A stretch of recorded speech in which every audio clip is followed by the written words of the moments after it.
Hey everyone, this is Jordan from Sleeklens.com, and welcome to this week's photography podcast. And this one is actually kind of a fun one because we have a special announcement at the end of this podcast, so stick around for that. But one thing I want to talk about in this particular episode is actually Photoshop tips.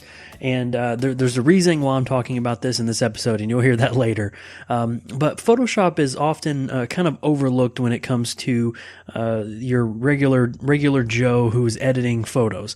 Typically, everybody throws all their photos into Lightroom because it's so easy to just catalog all your photos, and you can do a lot of really awesome basic edits to your photos, and it handles 90 to 95% of most jobs.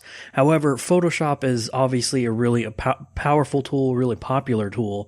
And a lot of people actually really still use Photoshop for pretty much all of their photos. So I want to talk about some 5 photography Photoshop tips that you can use when you're jumping into Photoshop. Now, some of these are known, and some of them are lesser known, and some of them are just kind of workflow things that you can kind of consider.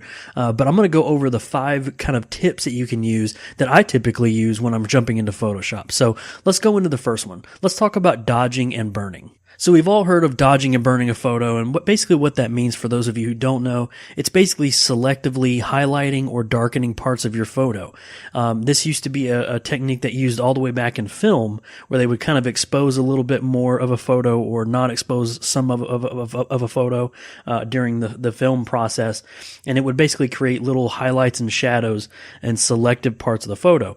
Now, in Photoshop, they have dodging and burning tools that are built into Photoshop. And it basically does what it says it does. A burn is basically mean it darkens a photo, darkens part of the photo. A dodge basically mean it lightens part of the photo. And these tools are built into Photoshop. You can find them in the toolbar on the left side of your Photoshop window. However, there are a lot of different ways to actually achieve this dodging and burning effect. And one of the most popular and one of the ones that actually gives you a lot more control is actually using a layer and a brush. And so what I mean by that is if you were to open a photo and create a brand new blank layer right above your photo, change that blending mode of that blank layer, change it to overlay. And when you change it to overlay and you lower the opacity of your brush, maybe you lower the opacity to around 20, somewhere around there, you can lower the opacity to your brush and change your colors from black to white. So obviously black will darken the photo, white will lighten the photo. And you can just paint strokes and just keep painting the strokes across your photo to gradually lighten the photo or darken the photo if you're going to do a burn.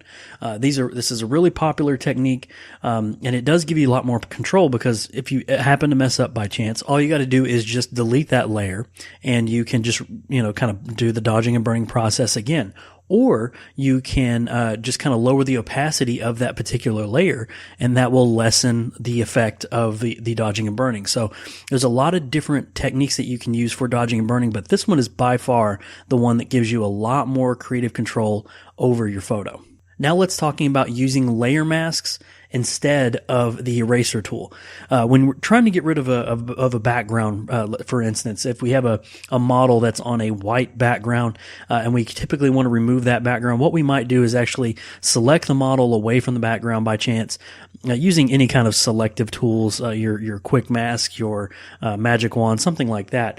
And we will select that, and then we get the eraser tool and just erase the white background. Now that might seem like a typical common practice. However, instead of using the eraser tool, what you can do is actually grab the layer mask and apply a layer mask to that selection. And when you do that, you're able to make a layer mask from that selection, and you can remove the model from your photo. But let's say you happen to select a little bit too much, and maybe you cut off the model's hair. What you can do is take that layer mask, paint back in that hair. But if you use the eraser tool, you would not be able to do that. You would have had to make a duplicate layer of your image and kind of try to bring that back or start the project all over. And that just seems like a real time waster. So using the layer mask option instead of the eraser tool is actually a really, really easy time saver. And it allows you to, fix the little problems that you might run into when you're removing subjects from a background. Next is a really popular workflow option when it comes to doing a lot of retouching. If you're a portrait photographer and you're doing a lot of advanced retouching to your model, maybe you're removing blemishes from a face or something like that, there's actually an option in Photoshop which allows you to open up a document in two separate windows. So you're basically opening one photo in one window and that same exact photo in another window. And no matter what edits you do to each one of those documents, it reflects on the other document. So what I mean by that is, for example, if you're retouching somebody, you can zoom into a photo. Let's say you zoom into 100%. And if you want to see what the photo looks like zoomed out, instead of zooming in, zooming back out, you can just flip over to that other tab, and that will show you the model completely zoomed out with all the effects that you're doing to that other window. So the way you actually do this is you open up your photo in Photoshop, and at the top of your Photoshop window, you go to Window, Arrange, and then you say New Window of, and then it'll say the file name of whatever file you're working on.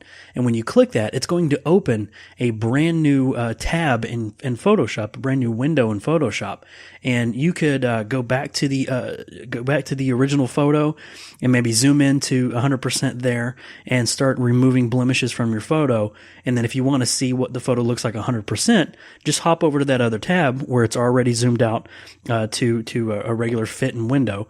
You already zoomed out over there, hop over there, see what it looks like, and then go back in and you're still zoomed in. So it's a really great workflow option. And I've recently found that option just by doing a little bit of portrait retouching, and it's a very, very fantastic way of kind of simplifying your workflow and not having to zoom in, zoom out to one particular image. All right, tip number 4 is actually a very popular one, but it's something that a lot of people actually forget, and that is the Camera Raw filter.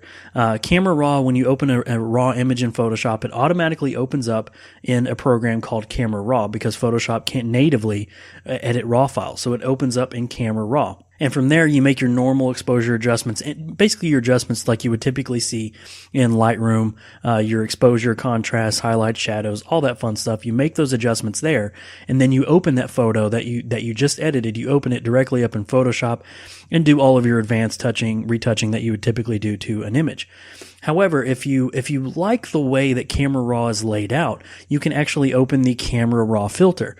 So even if you have a JPEG image, you can actually open the Camera Raw filter and still get all the advanced options that you would typically get in the way that they're laid out really nice and easy. You have that option there. So again, even if you have, it doesn't matter if you have a TIFF, a PNG, a RAW file, a JPEG, it doesn't matter. You can actually open those images in the Camera Raw filter, and you can just kind of edit like you typically would.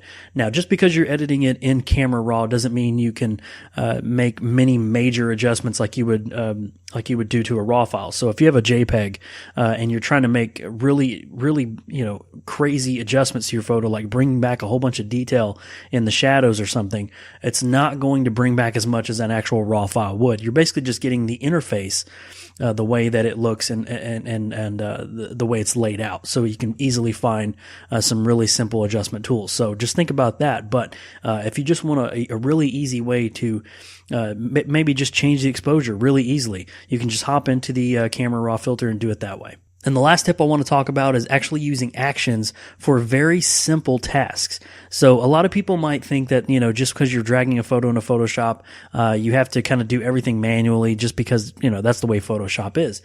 But if there are simple tasks that you typically do to every photo that you drag into Photoshop, why not create a very simple action to do those tasks for you?